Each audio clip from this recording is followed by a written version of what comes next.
युवाओं में विलक्षण संभावनाएं और उनकी चुनौतियां। लेखक स्वामी आत्म श्रद्धानंद जी, सचिव रामकृष्ण मिशन आश्रम कानपुर। विलक्षण संभावनाएं। युवावस्था अद्भुत संभावनाओं का समय है।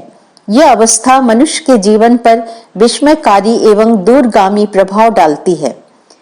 प्राय जीवन पर्यंत ही मनुष्य पर विभिन्न प्रभाव पड़ते रहते हैं, परंतु युवावस्था में मनुष्य जो कुछ अनुभव प्राप्त करता है वो उसके चरित्र पर इतना गहन प्रभाव डालता है कि या तो वो शेष जीवन सुखद अनुभवों के आनंद में बिताता है या द्वंद्वों से संघर्ष करते हुए। युवावस्था अच्छे बुरे सभी प्रकार के प्रयोग का समय है। मनुष्य अगर युवावस्था में प्रयोग नहीं करेगा तो कब करेगा? युवावस्था में ही मानव शरीर एवं मन अपने उच्चतम शिखर पर होते हैं। जीवन के हर प्रयोग में शक्ति, साहस और दृढ़ इच्छा की आवश्यकता होती है। यह आवश्यक है कि मनुष्य की इंद्रियां सुविकसित हो, बुद्धि प्रखर हो और उसमें संकटों से संघर्ष करने का साहस हो। प्रत्येक युवा को यह अवसर मिलता है कि वो प्रयोग करे और उससे सीखे। युवा मानवीय संभावनाओं का प्रतीक है। तैत्तरीय उपनिषद सुखों के विभिन्न स्तरों का चित्रण करते हुए युवाओं को सज्जन, शिक्षित, आशावादी, सुदृढ़ और सर्वाधिक ऊर्जावान के रूप में संबोधित करता है। युवा स्यात् साधु युवाध्यायक आशिष्टो दृढ़िष्ठो बलिष्ठस्त सयेयं पृथ्वी सर्वा बीतस्य पूर्ण स्यात्। अगर संपूर्ण धरा धन से भरी हुई हो तब भी यह मानवीय आनंद का अंश मात्र होगा। पूर्ण युवावस्था ही वो अवस्था है जो समग्र मानवता को प्राप्त करना और संजोए रखना चाहती है। परंतु ऐसी पूर्ण युवावस्था भी आनंद का एक अंश है। इसके अलावा भी इससे उच्चतर अंश आनंद की अवस्थाएं हैं। उपनिषद इससे आगे आनंद के विभिन्न स्तरों का वर्णन करते हैं, जिसका अंश है संरक्षित, शक्तिशाली, गुण एवं वैभव संपन्न युवा। इस गौरव को गरिमा पूर्वक स्वीकार करते हुए प्रत्येक युवा को यह समझना चाहिए कि केवल युवा होना ही आनंद का एक प्रकार नहीं है। उपनिषद इसके अतिरिक्त भी आनंद के विभिन्न प्रकारों का उल्लेख करते हैं। मनुष्य गंधर्व, देव गंधर्व, कर्म देव, इंद्र एवं अन्य अंतरिक्ष प्राणियों का आनंद। ये अंतरिक्ष जीव सत्ता है या काल्पनिक, यह विषय महत्वपूर्ण नहीं है।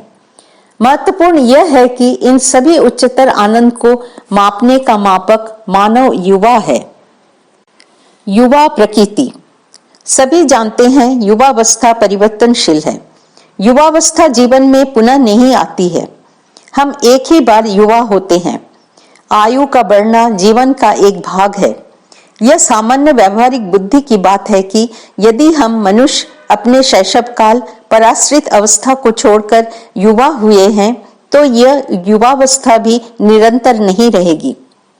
जीवन की विभिन्न अवस्थाएं हैं, युवावस्था उनमें से एक है। यदि हम चित्र का एक भाग देखें तो वह कभी ठीक नहीं हो सकता। मान लीजिए आप एक पिन होल कैमरे की मदद से या फिर अपनी उंगलियों को वृत्ताकार कर आंखों के समक्ष ऊपर रखकर एक बिल्ली को देखें तो यह वादित दृष्टिकोण से आप बिल्ली की केवल मूछें या पूंछ ही देख सकेंगे। सीमित दृष्टि सीमित सत्य को अभिव्यक्त करती है। कुछ ऐसा ही उन लोगों के साथ है जिनकी यह धारणा है कि युवावस्था चिरस्थायी है। ऐसा कदापि नहीं है।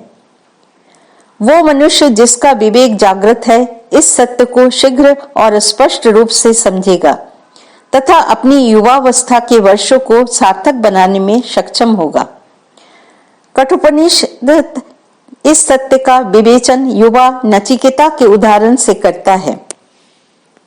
कथानुसार नचिकेता अपनी किशोरावस्था में अपने पिता द्वारा जीर्ण गायों का दान दिए जाने पर प्रश्न चिन्ह लगाता है।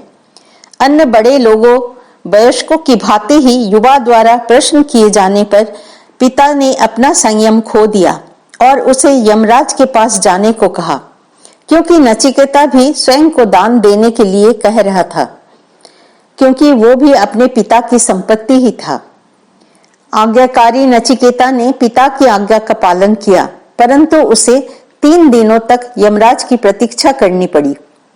यमराज ने नचिकेता को इस कष्ट के लिए क्षमा मांगी और उससे 3 वर मांगने को कहा। पहले वर के रूप में उसने यमराज से कृपा कर अपने पिता की क्रोधाग्नि को शांत करने को कहा और दूसरे वर के रूप में एक विशिष्ट यज्ञ की विधि का ज्ञान प्राप्त किया। उसका तीसरा वर एक प्रश्न के रूप में था। नचिकेता आत्मा के सत्य को जानना चाहता था। यमराज उत्तम गुरु होने के कारण पहले यह जानना चाहते थे कि उनका शिष्य ज्ञान प्राप्त करने का अधिकारी है अथवा नहीं। अतः यम ने झिड़कते हुए पूछा, इतने उलझे हुए प्रश्न क्यों करते हो? इनसे स्वयं को परेशान करने की आवश्यकता नहीं है। जाओ और आनंद पूर्वक जीवन का उपभोग करो। तब नचिकेता ने अत्यंत महत्वपूर्ण उत्तर दिया, आप मुझे आनंद पूर्वक उपभोग करने को कहते हैं, पर क्या यह आनंद स्थायी है? इंद्रिया जो भोग का साधन है वे समय के साथ क्षीण हो जाती है।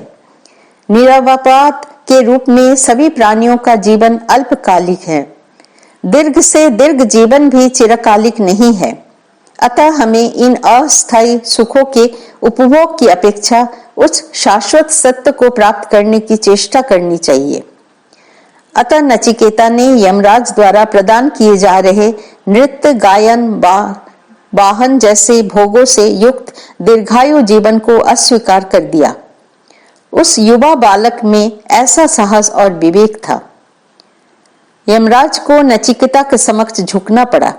इसके पश्चात उपनिषद में यमराज के द्वारा सरल व्याख्या की गई कि मनुष्य के जीवन कैसे व्यतीत करना चाहिए जिससे वो सदा के लिए अमर हो सके। यमराज द्वारा दिए गए प्रलोभनों को ठुकराकर नचिकेता ने जिस अनुकरणीय साहस का परिचय दिया है वो बिरला ही है।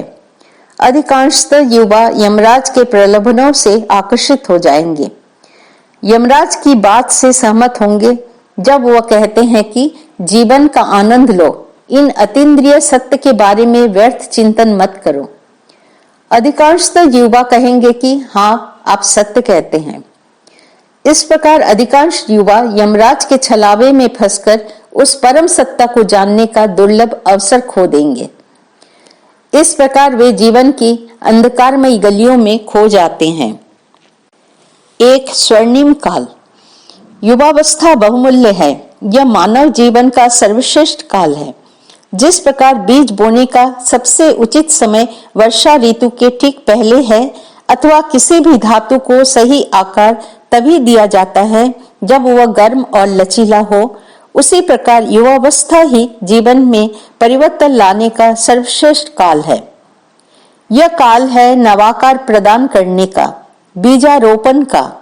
श्री रामकृष्ण युवाओं की तुलना कच्ची ईंट से करते हैं।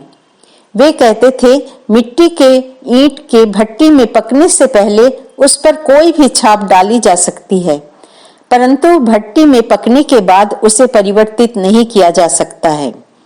वस्तुतः ऐसी ही है युवावस्था, परंतु दुर्भाग्यवश वस्तुतः अधिकांशतः युवा एवं उनके अभिभावक इस सत्य को नहीं समझते। युवाओं का इन सत्य को न समझना समझा जा सकता है, उनके पास अनुभव की कमी होती है। इस सत्य की अनुभूति के लिए जिस मानसिक प्रशिक्षण की आवश्यकता है उनमें इसका अभाव है। प्राय कई मंचों पर यह उक्ति दोहराई जाती है कि युवा ही हमारी आशा है, परंतु यह आशा दिग्भ्रमित एवं अप्रशिक्षित युवा से नहीं है। आशा है सुप्रशिक्षित, परिश्रमी एवं ईमानदार युवा से। शेष सभी भय और विनाश की ओर अग्रसर हैं।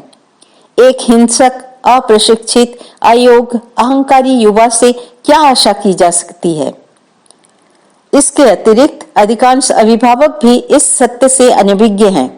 इसलिए स्वार्थी, भोग लोलुप एवं अदूरदर्शी नर नारियों द्वारा युवाओं का जीवन एक उच्चतर जीवन से वंचित रखा जाता है। आज टीवी पर जो दिखाया जा रहा है, रेडियो और सीडी पर जो गाने सुने जा रहे हैं, या सामान्य ज्ञान के नाम पर मैगजीन और अखबारों में जो पढ़ा जा रहा है, क्या एक जिम्मेदार अभिभावक ऐसे स्तरहीन एवं घृणित विषय वस्तु को युवाओं के कच्चे मन को प्रभावित होने की अनुमति दे सकता है? निस्संदेह युवाओं की अपेक्षा नीति निर्माताओं, युवाओं के प्रशिक्षकों एवं अभिभावकों को सही मार्गदर्शन देने की आवश्यकता है। सभी बुराइयों के लिए युवा वर्ग को दोषी ठहराना अनुचित है। बाकी लोगों को भी युवाओं के समक्ष स्तरहीन आदर्श प्रस्तुत करने के लिए स्वयं को उत्तरदायी मानना होगा। इस अंधकारमय एवं कटु सत्य को जानने के पश्चात भी इस तथ्य को नकारा नहीं जा सकता कि युवा ही भविष्य का वरण करेंगे। ठीक उसी प्रकार जैसे उनके अभिभावकों पूर्वजों ने इस वर्तमान का किया था। भविष्य युवाओं के हाथ में है, युवाओं के पास इसका विकल्प नहीं है। भविष्य युवाओं के हाथ में है, या फिर चाहे तो लक्ष्य के प्रति सचेत युवा हो या दिग्भ्रमित युवा हो। कोई सरकार या समाज इस अवश्यंभावी को रोक नहीं सकती। यह कालचक्र का सर्वविदित नियम है। दिग्भ्रमित युवा एक विस्फोटक टाइम बम है। हम भले ही उसके होने की उपेक्षा करें, परंतु उसे नकार नहीं सकते। जैसे जैसे घड़ी की सुई आगे बढ़ रही है, हम हिंसा, अस्थिरता और अवसाद की दिशा में आगे बढ़ रहे हैं। आज के युवा ही कल के अभिभावक हैं। अभिभावक आसमान से प्रकट नहीं होते, वर्तमान युवा ही अभिभावक बनते हैं। श्रेष्ठता, महानता की अभिलाषा। युवाओं और अभिभावकों के मध्य के इस गतिरोध के अतिरिक्त एक और बात है। उपलब्धियों और महानता को प्राप्त करने की जो ललक युवाओं में होती है, वो किसी दूसरे में नहीं होती। महान नर नारियों से युवा सर्वत्र अत्यधिक प्रेम करते हैं। अधिकांशतः युवा लोकप्रिय व्यक्तित्व के प्रति अधिक आकर्षित होते हैं, चाहे वो लोकप्रिय व्यक्ति अदम ही क्यों न हो। युवा हृदय में महान बनने की अभिलाषा सर्वदा विद्यमान रहती है। वे अपनी अनुभवहीनता और सरलता के कारण भले ही लोकप्रियता और महानता में भेद न कर पाए, परंतु उत्कृष्टता के लिए उनकी खोज सत्य और निश्चल होती है। युवा हमेशा सर्वोत्कृष्ट दक्षता की कल्पना करता है। वो अपने जीवन में एक निर्दोष, सर्वोत्तम मित्र, सर्वोत्तम शिक्षक, जीवन का सर्वोत्तम दर्शन, सर्वोत्तम नौकरी, सर्वोत्तम जीवन कला की कल्पना करता है। सर्वोत्तम की यह परिकल्पना उसे विभिन्न सामाजिक, राजनीतिक एवं धार्मिक आंदोलनों में प्रवृत्त करती है। इस बात की पुष्टि सहज ही देखी जा सकती है। श्रेष्ठता की इस परिकल्पना के अनेक अन्वेषक हैं। चाहे युवावस्था में अपने प्राण गंवाने को गौरव समझने वाला आतंकी हो, या दिव्य प्रेरणा से प्रेरित आध्यात्मिक साधक जो आत्मज्ञान की प्राप्ति के लिए सर्वस्व त्याग कर देता है। कोई भी महान क्रांति तभी गतिशील और सफल होती है जब युवा उस आदर्श से प्रेरित होकर उसमें अपना योगदान करता है। चाहे वो भारतीय स्वतंत्रता आंदोलन हो, दक्षिण अफ्रीका का रंग भेद आंदोलन, या विश्व के विभिन्न भागों के अनेक आदर्शवादी अभियान हो, युवाओं का उससे जोड़ना ही उन्हें गति प्रदान करता है, सफल बनाता है। एक शताब्दी पूर्व श्री रामकृष्ण ने भी ऐसा ही कुछ किया। उनके आकर्षक व्यक्तित्व एवं आध्यात्मिक तेज से प्रेरित होकर युवाओं का एक समूह उनके पास एकत्रित हुआ और श्री रामकृष्ण भावधारा का श्री गणेश हुआ। युवा और उनकी सहभागिता ही सबकी कुंजी है। श्रेष्ठता का आदर्श। युवा श्रेष्ठता के अनुसंधान के मार्ग में विभिन्न प्रयोग करता है। आकलन, प्रयत्न, त्रुटि विधि अर्थात सफलता प्राप्ति तक अनवरत प्रयत्न आदि में फंस जाता है। युवाओं का स्वभावतः जिज्ञासु मन जब अपने आसपास के आडंबर को देखता है एवं प्रचलित मीडिया के माध्यम से प्रसारित क्रांतिकारी विचारों से प्रभावित होता है, तब वो एक विचित्र मानव रूप में परिणत हो जाता है। उसे सहज ही दिग्भ्रमित किए जाने की संभावनाएं बढ़ जाती हैं। मीडिया एवं अन्य सामाजिक शक्तियां भी युवाओं को ही लक्ष्य बनाती है। संपूर्ण विज्ञापन उद्योग उपभोग की वस्तुओं के प्रचार के लिए युवाओं पर ही केंद्रीभूत है। उनका पूरा उद्योग युवाओं पर निर्भर है। युवा होना आधुनिकता, शक्ति और मनोरंजन का पर्याय बन चुका है। युवा उस चौराहे पर खड़ा है जहां उसे यह निर्णय लेना है कि वो किस पथ का चयन करे, जिस ओर अधिकांश लोग जा रहे हैं उसका, या उस विशेष पथ का जिस पर कम लोग या विरले ही अग्रसर होते हैं। प्रत्येक युवा में एक भावी नेता या इंजीनियर, भावी चिकित्सक, वैज्ञानिक, खिलाड़ी, अर्थशास्त्री, संत या पापी निवास करता है। जिस बात पर विशेष ध्यान देने की आवश्यकता है वो है उस युवा में अंतर्निहित महानता की अभिव्यक्ति की ओर, जो धीरे धीरे उसमें विलीन होती जा रही है। प्रत्येक युवा या तो समाज के लिए अभिशाप हो सकता है या वरदान। इस तथ्य को अतिशीघ्र समझने की आवश्यकता है। अनेकों उदाहरण। स्वामी जी का युवाओं के प्रति अमोघ प्रेम इस तथ्य को दर्शाता है कि वे उन्हें भली भांति समझते थे। उन्होंने कहा है कि मेरी विश्वास युवा शक्ति में है, आधुनिक पीढ़ी में है। युवाओं में भी इतिहास रचने की क्षमता है। ऊर्जावान आशावादी युवा उस कार्य को संभव कर सकता है जो कार्य थके और वृद्धों के लिए असंभव है। इस तथ्य की पुष्टि हेतु अनेकों उदाहरण विद्यमान हैं। आदि शंकराचार्य, जो एक श्रेष्ठ अद्वैतवादी थे, जिन्होंने बौद्धिक एवं आध्यात्मिकता के शिखर को अपनी किशोरावस्था में ही प्राप्त कर लिया था, उनका देहांत 32 वर्ष की अल्पायु में ही हो गया था। स्वामी विवेकानंद ने शिकागो के विश्व धर्म सम्मेलन में ऐतिहासिक व्याख्यान, लगातार प्रवचन यात्राएं, रामकृष्ण मठ एवं मिशन की स्थापना जैसे सभी महत्वपूर्ण कार्य अपने यौवन काल में ही संपन्न किए थे। प्रसिद्ध हिंदू शास्त्र श्रीमद् भागवत के आचार्य श्री सुखदेव जी भी युवा सन्यासी ही थे, जिनको अद्वितीय चरित्र और विवेक ने उन्हें इतना समर्थ बनाया कि वे विद्वानों की सभा में परम सत्य की विवेचना कर सके। शिव जी के किशोर भक्त मार्कंडेय, उपनिषद के आत्मज्ञान के युवा जिज्ञासु श्वेत केतु, महाभारत के युवा भीष्म, जिन्होंने अपने ब्रह्मचर्य और आत्म संयम के बल पर असंख्य हृदयों में स्थान पाया। हिंदू शास्त्रों में प्रचलित 4 कुमार युवा सन्यासी, भारतीय संस्कृति में ऐसे अनेकों युवाओं के दृष्टांत हैं, जिनके जीवन में महानता एवं उत्कृष्टता परिलक्षित होती है।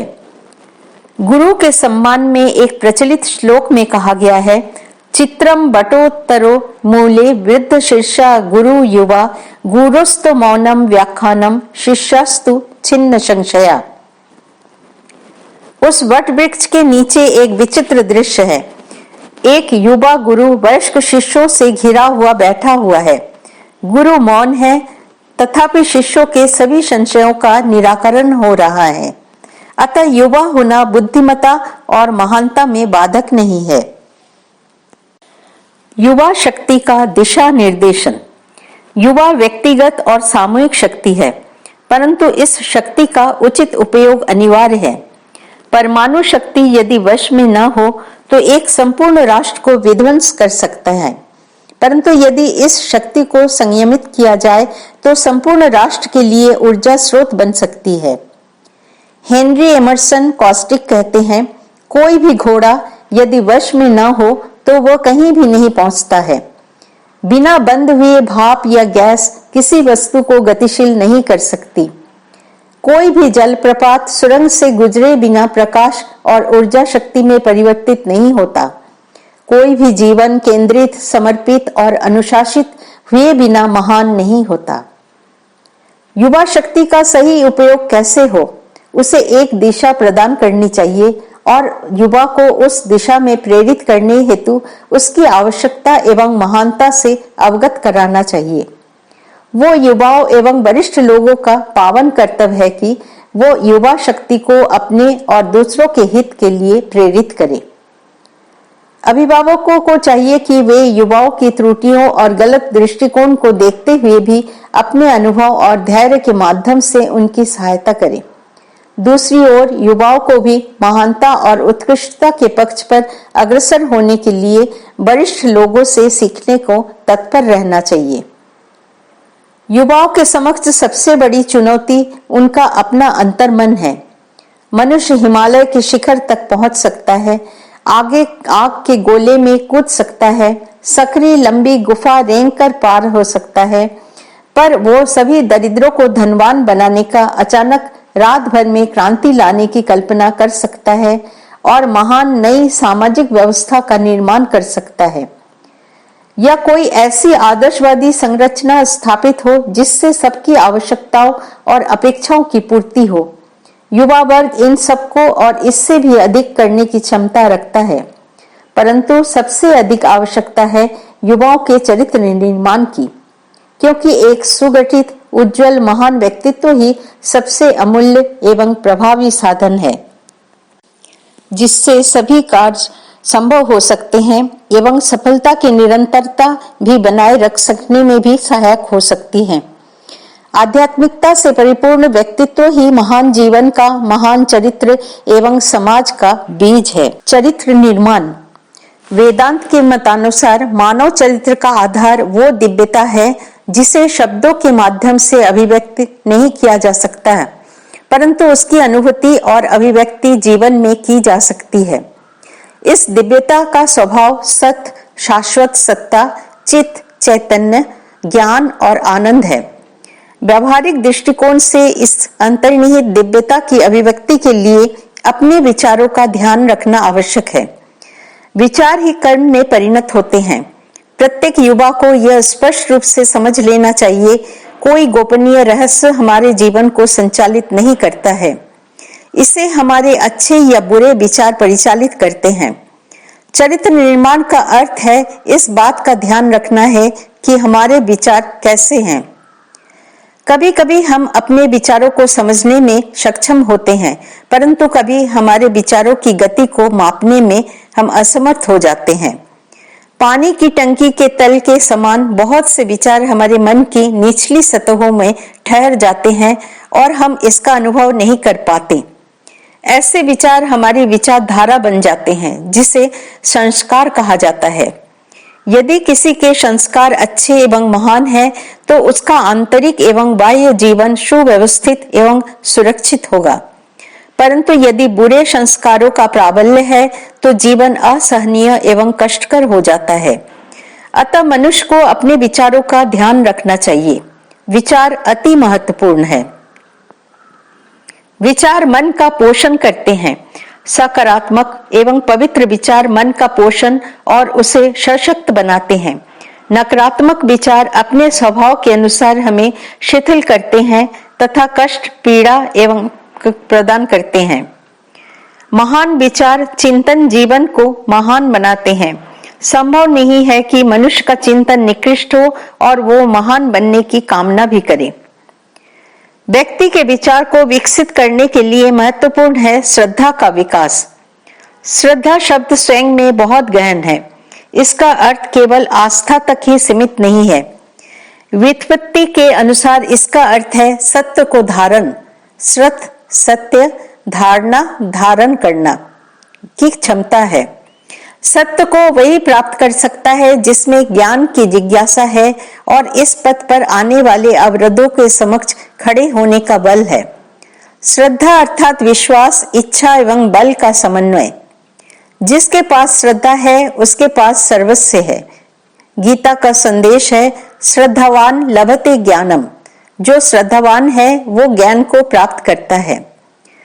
चरित्र का निर्माण हमारे विचारों एवं भावनाओं के एकाकी अभयारण्य में नहीं होता, अपितु समाज के साथ हमारे वास्तविक व्यवहार से भी होता है। समाज हमारी आवश्यकताओं की पूर्ति करता है, परंतु उसके प्रति हमसे उत्तरदायित्व के निर्वहन की अपेक्षा भी रखता है। इसके लिए आवश्यकता है हम परस्पर मैत्री भावना का विकास करें। वर्तमान एवं भविष्य के युवाओं के समक्ष अगर कोई सच्चा आदर्श है तो वो है आत्मनिर्भर परहित आत्म परिवर्तन का कार्य। चाहे जितनी भी कठिनाइयां हो, प्रत्येक युवा चाहे वो किसी भी आयु, योग्यता अथवा समाज से आता हो, उसके समक्ष यही सबसे बड़ी चुनौती है। युवाओं के समक्ष दो प्रमुख बाधाएं हैं, आत्मविश्वास का अभाव, आत्मश्रद्धा का भाव एवं आडंबर। हमारे विश्वास की अनेक परीक्षाएं होती है, हमें हतोत्साहित किया जाता है, हमारी उपेक्षा एवं निंदा की जाती है। इस अंधकारमय पथ को युवा केवल विश्वास रूपी प्रकाश की सहायता से ही पार कर सकता है। यदि कोई इसमें सफल हो जाता है तो आडंबर और बेईमानी रूपी बाधा चुनौती भरी दृष्टि से उसकी ओर देख रही होती है। यदि वो इस चुनौती का सामना करने के लिए तैयार नहीं है तो संभवतः इसके जाल में फंसकर वो दिग्भ्रमित हो जाता है। आडंबर रूपी दैत्य मनुष्य को भीरू बना देता है और वो अपनी इस कायरता, लक्ष्यहीनता और मूढ़ता को सही उचित प्रमाणित करने के लिए कारणों का अवलंबन लेने का प्रयास करता है। अवसाद रूपी भय जो युवाओं को बारंबार त्रस्त करता है, उसकी विवेचना भी आवश्यक है। अवसाद है क्या? जब नकारात्मक विचारों का समूह दृढ़ भावना रूपी गोद से जुड़ जाता है, तब परिणाम स्वरूप अवसाद उत्पन्न होता है। प्रत्येक युवा को यह समझ लेना चाहिए कि अवसाद रूपी जाल को तोड़ना आवश्यक है और संभव भी है, क्योंकि मनुष्य के दिव्य स्वरूप को कोई भी बांध नहीं सकता। हमें गहन चिंतन, ध्यान और प्रार्थना से अपने दिव्य स्वरूप को अभिव्यक्त करना होगा। एक विशिष्ट चुनौती। युवावस्था ही वो समय है जब हमें स्वयं का सामना करना है, अपने कच्चे अपरिष्कृत अंतर जगत को उच्च विचार और महान संस्कार रूपी स्वर्ण में परिणत करना है। चाहे कोई भी आयु हो, हमारे हृदय के अंतस्थल में ऊर्जावान, दृढ़ इच्छा युक्त एवं सकारात्मक युवा निवास करता है। श्री रामकृष्ण अपने युवा भक्तों के विषय में कहा करते थे, तुम जानते हो मैं इन बालकों से इतना प्रेम क्यों करता हूँ? क्योंकि इनका मन अभी तक काम कांचन से दूषित नहीं हुआ है। अगर हम दूध के ऐसे बर्तन में रखें जिसका प्रयोग दही बनाने के लिए नहीं किया गया है, तो दूध ताजा रहता है। यही शाश्वत युवा का रहस्य है। अवसाद और आत्महत्याओं की बढ़ती संख्या तथा युवाओं में बढ़ती अशांति का भाव इस ओर संकेत कर रहे हैं कि इन युवाओं की समस्याओं का समाधान ईमानदारी और स्नेहपूर्ण ढंग से अतिशीघ्र करना होगा। युवा एक अमोघ शक्ति का स्रोत है। इस बात की महत्ता विश्व पटल पर तब प्राप्त हुई जब संयुक्त राष्ट्र ने 1985 को विश्व युवा वर्ष घोषित किया। इस वर्ष भारत सरकार ने स्वामी विवेकानंद के जन्म दिवस 12 जनवरी को राष्ट्रीय युवा दिवस के रूप में घोषित किया। अच्छे उद्देश्य से की गई इन प्रेरक घोषणाओं के पश्चात भी युवाओं के लिए बहुत कुछ करना शेष है। निष्कर्ष यह है कि युवावस्था जीवन का बसंत काल है। इस मंजरी आने की ऋतु में प्रत्येक युवा अपनी संभावनाओं से अवगत हो, उसे निष्ठा, विश्वास और कठिन परिश्रम से संयमित करे और आत्म परिवर्तन तथा सेवा के आदर्श को प्राप्त करे। जय श्री राम कृष्ण।